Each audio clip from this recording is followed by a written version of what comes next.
নমস্কার বন্ধুরা, আমি সোনালি আর আমার কুকিং চ্যানেল ফুড আড্ডাতে আজকে আমি নিয়ে হাজির হয়েছি একটা নতুন ভিডিও। তাতে রান্না করেছি গরমের জন্য একটি রেসিপি, সেটা হচ্ছে পটল সর্ষে। চলুন দেখে নিই কীভাবে বানাতে হয় রেসিপিটি। প্রথমে একটা কড়াই নিয়ে তার মধ্যে আমি সর্ষের তেল দিয়ে দিচ্ছি। এটা কিন্তু সর্ষের তেলেই করতে হবে, বাঙালি রান্না যেহেতু সর্ষের তেলে রান্নাটা আমি করব। সর্ষের তেলটা এবার গরম হলে আমি এখানে দেখিয়ে রাখি, পটলগুলো আমি খোসা ছাড়িয়ে গাটা একটু কেটে কেটে রেখেছি। গোটা পটলই গাটা একটু ছুরির সাহায্যে কেটে দিয়েছি যাতে ভাজাটা ঠিক করে হয়। এবার চলুন দেখে নিই। তেল গরম হয়ে গেছে, এবার আমি আস্তে আস্তে পটলগুলো ছেড়ে দিচ্ছি।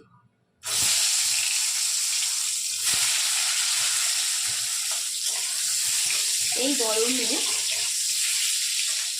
পটলের আমরা অনেক কিছুই খেয়ে থাকি, কিন্তু এই রেসিপিটা একটু অন্যরকম।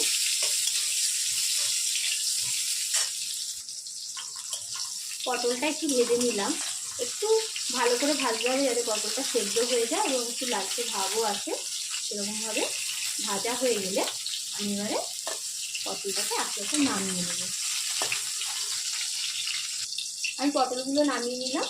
এইবারে আমি এর মধ্যে কালো জিরে ফোড়ন দিয়ে দিচ্ছি। কালো জিরেটা 2 সেকেন্ড একটু নেড়ে নিলাম, নিয়ে এর মধ্যে এবার একে একে আমি একটা গোটা পেঁয়াজ আমি কুচি করে রেখেছিলাম সেটা দিয়ে দিলাম, আর রসুনে ওই 6-7টা কোয়া আমি এখানে কুচি করে রেখেছিলাম সেটা দিয়ে দিচ্ছি। এবারে একটা লঙ্কা আমি কুচি করে রেখেছিলাম সেটা দিয়ে দিচ্ছি, আর টমেটো একটা দিয়ে এগুলোকে ভালোভাবে একটু ভেজে নিচ্ছি। কাঁচা গন্ধটা না যাওয়া অবধি ভালোভাবে ভেজে নিতে হবে। আমি 2 মিনিট ধরে এটাকে একটু ভালোভাবে নেড়ে নিলাম।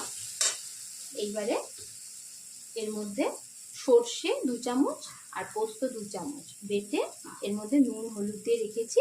এবারে এই মিশ্রণটা এখানে দিয়ে দিলাম।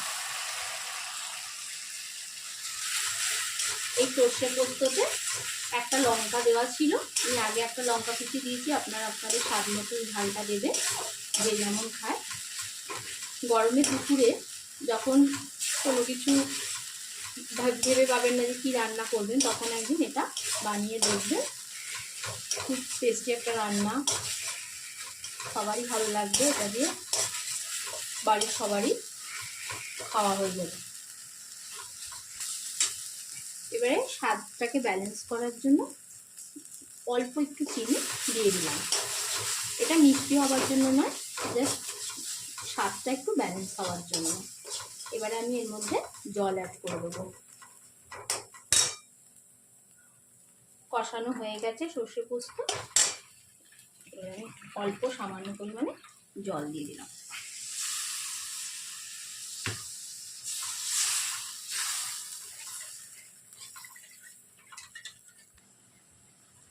এটা কষিয়ে একটু জল দিয়ে দিয়েছিলাম।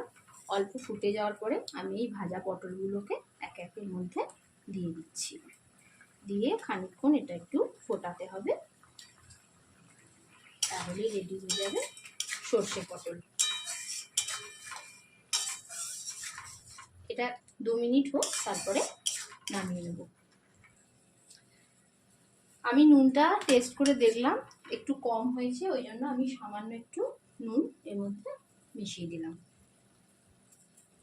আমার সর্ষে পটল হয়েই এসেছে, এবারে আমি নামিয়ে দেবো। সর্ষে পটল এখানে রেডি। আপনারা এই গরমের দুপুরে একদিন বাড়িতে অবশ্যই ট্রাই করবেন। যদি ভালো লাগে আমার চ্যানেলটি সাবস্ক্রাইব করবেন, লাইক কমেন্ট শেয়ার করবেন। দেখা হচ্ছে নেক্সট ভিডিওতে। ধন্যবাদ।